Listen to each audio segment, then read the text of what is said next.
Hai adik-adik semua, gimana kabarnya kalian? Senang banget ya hari ini kita bisa kembali dikumpulkan untuk bersama-sama beribadah sekolah minggu. Dan sekarang sebelum kita akan mulai, mari semuanya lipat tangannya, tutup matanya. Kita akan berdoa dulu ya.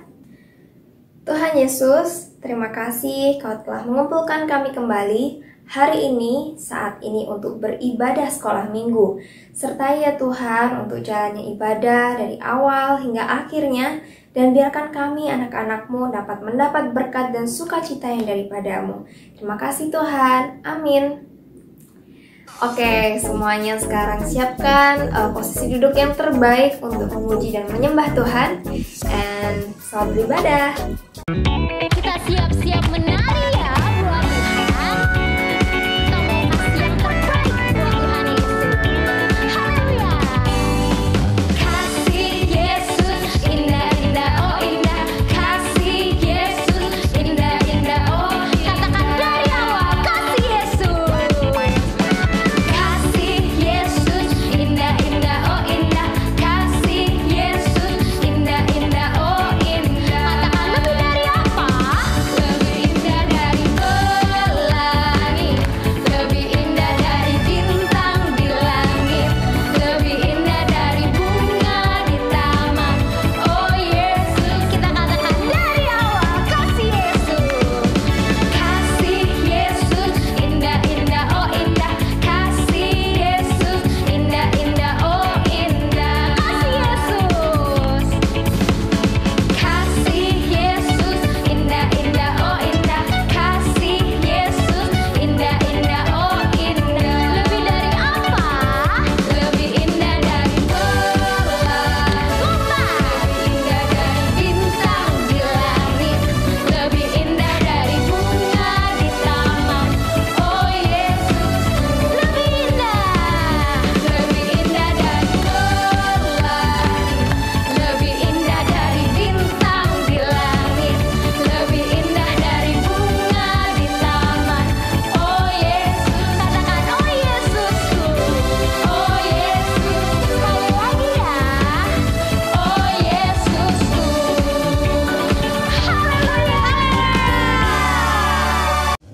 Haleluya. Ayo kita tetap semangat memuji Tuhan. Amin. Amin. Yeah. Kita gerakin badan kita ya. Tuhan Allah di tengah kita besar, besar, besar. Dia senangkan dan girangkan dengan sukacita. Dia mengasihi dan bersuka karena kita. Tuhan Allah di tengah kita besar, besar. Katakan besar, besar.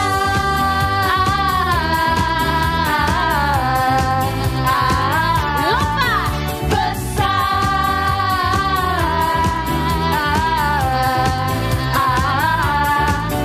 besar. Dari awal ya.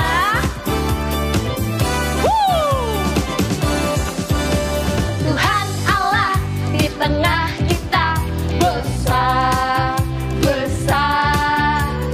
Dia senangkan dan girangkan dengan sukacita. Katakan Dia mengasihi. Dia mengasihi dan bersuka karena kita. Tuhan Allah di tengah besar, besar, besar, besar, besar.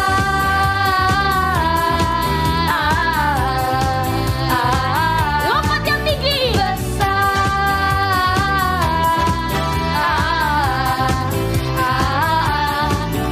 Besar. Katakan walau ku belum besar. Walau ku belum besar, saat masalah besar, imanku tetap besar, karena Tuhanku besar. Walau ku belum besar, saat masalah besar, imanku tetap besar, karena Tuhanku besar. Walau ku belum besar, saat masalah besar, imanku tetap besar, karena Tuhanku besar. Walau ku belum besar, saat masalah besar, imanku tetap besar, karena Tuhanku besar.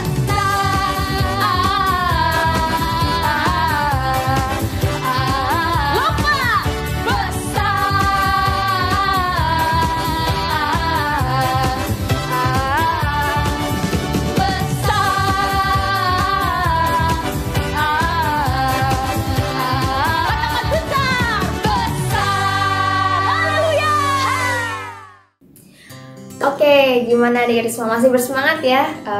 Semuanya adik-adik udah memuji, menyembah Tuhan. Kita udah sama-sama bergerak buat Tuhan. Sekarang saatnya adik-adik semua untuk duduk dengan tenang, duduk yang manis, karena kita mau memulai firman Tuhan. Tentu sebelumnya kakak akan mulai dengan berdoa ya. Semuanya ayo lipat tangannya lagi, tutup matanya. Kita akan berdoa dulu. Tuhan Yesus, terima kasih Kau telah menyertai ibadah kami dari awal hingga pertengahan. Saat ini ya Tuhan, siapkan kami untuk mendengarkan firman-Mu dan biarlah kami dapat mengerti pesan apa yang ingin Kau sampaikan kepada kami ya Tuhan.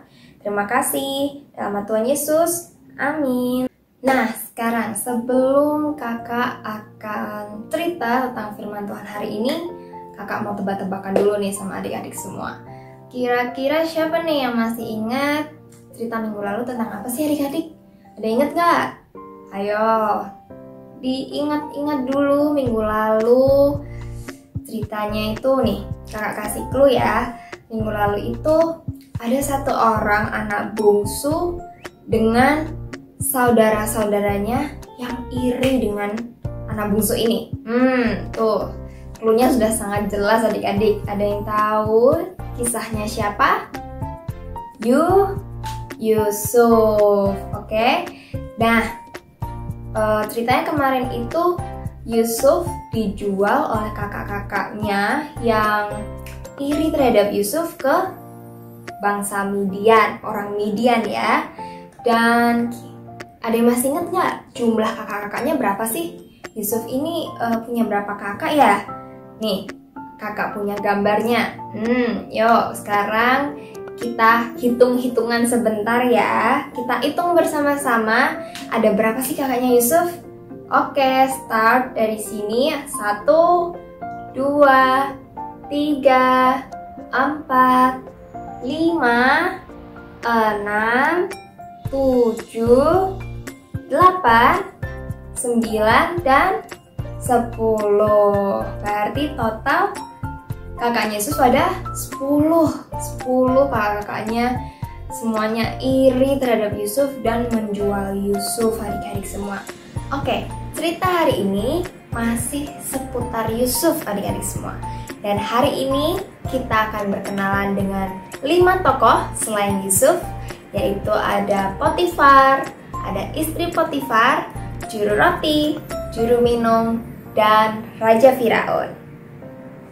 Sebelum adik-adik semua makin penasaran nih ya, mari kita langsung menuju ke ceritanya. Nah, ceritanya nih adik-adik, jadi setelah Yusuf dijual kepada orang Midian, yang membeli Yusuf ini adalah seorang kepala pengawal istana raja di Mesir bernama Potifar.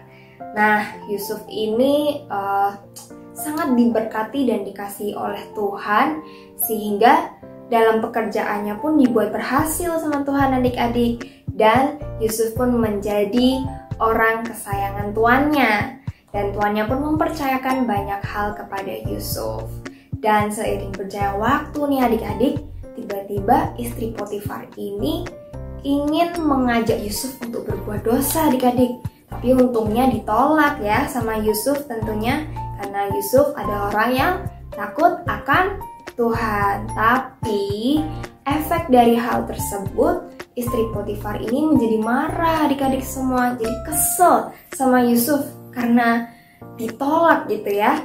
Dan akhirnya istri Potifar pun menuduh Yusuf telah berbuat jahat kepadanya. Dan akhirnya Yusuf pun dimasukkan ke penjara. Ada yang pernah lihat atau pernah dengar penjara? Penjara itu biasanya tempat untuk orang-orang yang berbuat jahat adik-adik. Padahal Yusuf ini tidak berbuat apa-apa ya kan? Tapi dia harus mengalami itu semua, harus masuk ke penjara hanya karena dia dituduh oleh istri Potifar ini. Namun ya adik-adik, satu hal positif yang bisa kita ambil dari Yusuf, di dalam penjara pun Yusuf ini tetap setia kepada Tuhan, tetap berdoa, tetap bersyukur untuk setiap apa yang dialami, dan Tuhan pun memberkati Yusuf baik ketika dia di penjara. Dan selama di penjara, Yusuf pun berkenalan dengan dua teman baru, yaitu juru minum dan juru roti raja. Nah, suatu hari nih adik-adik, dua teman Yusuf ini, yaitu juru minum dan juru roti, ini mendapat mimpi adik-adik. Dan kebetulan Tuhan ini memberi hikmat kepada Yusuf untuk mengartikan mimpi mereka. Dan mimpi yang diartikan oleh Yusuf ini benar-benar terjadi adik-adik semua.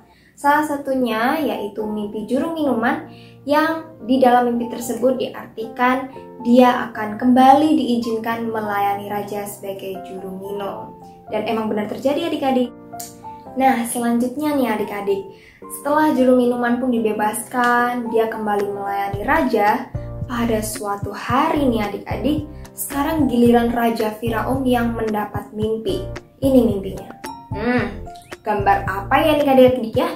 Gambar lembu. Lembu itu seperti sapi gitu ya adik-adik. Nah, ceritanya ini ada lembu gemuk dan lembu kurus. Di mimpi Firaun ada 7 lembu kurus yang memakan 7 lembu gemuk. Waduh, apa ya itu artinya adik-adik ya? Ada yang tahu nggak?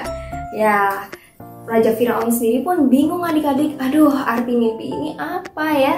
Lalu di tengah kebingungan Raja Firaun ini, ditambah lagi besoknya Firaun juga mendapat mimpi lagi adik-adik. Yaitu ada 7 gandum kurus yang memakan 7 gandum gemuk. Wah, si Raja Firaun ini makin pusing adik-adik semua. Dia tidak tahu apa arti dari mimpi ini. Bahkan nih ya adik-adik, Raja Firaun itu sampai memanggil semua ahli-ahli yang ada di bangsa Mesir itu pada waktu itu. Tapi tetap aja nggak ada yang bisa mengartikan mimpi Raja Firaun. Nah, di tengah kebingungan Raja Firaun ini, tiba-tiba juru minuman mengingat Yusuf adik-adik. Kan sebelumnya yang mengartikan mimpi bahwa juru minuman akan kembali melayani raja adalah Yusuf. Dan benar-benar terjadi kan adik-adik. Jadi akhirnya juru minuman pun berbicara kepada Raja Firaun bahwa ada satu orang yang bisa mengartikan mimpi. Dan akhirnya Raja Firaun pun setuju untuk memanggil Yusuf. Setelah Yusuf dibawa ke depan Firaun, benar adik-adik, karena Yusuf telah diberi hikmat kepada Tuhan, Yusuf pun dapat mengartikan mimpi yang dimiliki Firaun. Apa arti mimpinya? Ini dia. Untuk 2 mimpi yang dipunyai atau dialami oleh Raja Firaun ini adik-adik, artinya adalah akan datang 7 tahun kelimpahan makanan di Mesir, dan selanjutnya akan datang 7 tahun kelaparan, tidak ada makanan sama sekali di Mesir. Dan Yusuf pun berkata kepada Raja Firaun bahwa raja harus mencari seorang yang bijaksana yang dapat menyimpan persediaan bahan makanan agar ketika datang 7 tahun masa kelaparan, bangsa Mesir pun tetap memiliki persediaan makanan biar nggak kelaparan adik-adik. Nah, karena Raja Firaun ini melihat ada kebijaksanaan dalam Yusuf ini, akhirnya Raja Firaun mengangkat Yusuf menjadi penguasa atas Mesir. Oke adik-adik, setelah adik-adik semua mendengar kisah dari Yusuf, sekarang kakak mau bacain satu ayat yang bagus banget dari kisah Yusuf ini. Kakak bacain buat kalian ya. Ada di Kejadian 39 ayat 23b. Bunyinya kayak gini adik-adik. Karena Tuhan menyertai dia dan apa yang dikerjakannya dibuat Tuhan berhasil. Wah, keren banget gak sih adik-adik? Karena Yusuf ini setia sama Tuhan dan Yusuf juga selalu menjauhi dosa, Tuhan pun mengasihi Yusuf, Tuhan pun memberkati Yusuf, dan setiap apa yang dikerjakan Yusuf dibuat berhasil sama Tuhan. Wah, apa nggak keren banget tuh adik-adik? Maka dari itu adik-adik jangan lupa ya, dalam setiap kehidupan adik-adik semua harus mengandalkan Tuhan, harus setia sama Tuhan, baik ketika adik-adik semua lagi sedih, lagi punya masalah, maupun ketika adik-adik sedang bersuka cita. Oke adik-adik? Sekarang sebelum kita mengakhiri ibadah kita pada hari ini, mari kita berdoa. Semuanya lipat tangannya, tutup matanya, tiruin Kak Kresa berdoa ya. Tuhan, terima kasih. Kau telah ajarkan kami untuk selalu setia seperti Yusuf. Bantu kami ya Tuhan, untuk dapat menjauhi dosa dan selalu melakukan hal yang menyenangkan hatimu. Tuhan, jika sebentar kami akan mengakhiri ibadah kami, biar Engkau yang menyertai dalam setiap kegiatan kami selama seminggu ke depan. Terima kasih Tuhan. Amin. Oke, terima kasih semuanya. See you again next time. Bye-bye. God bless you.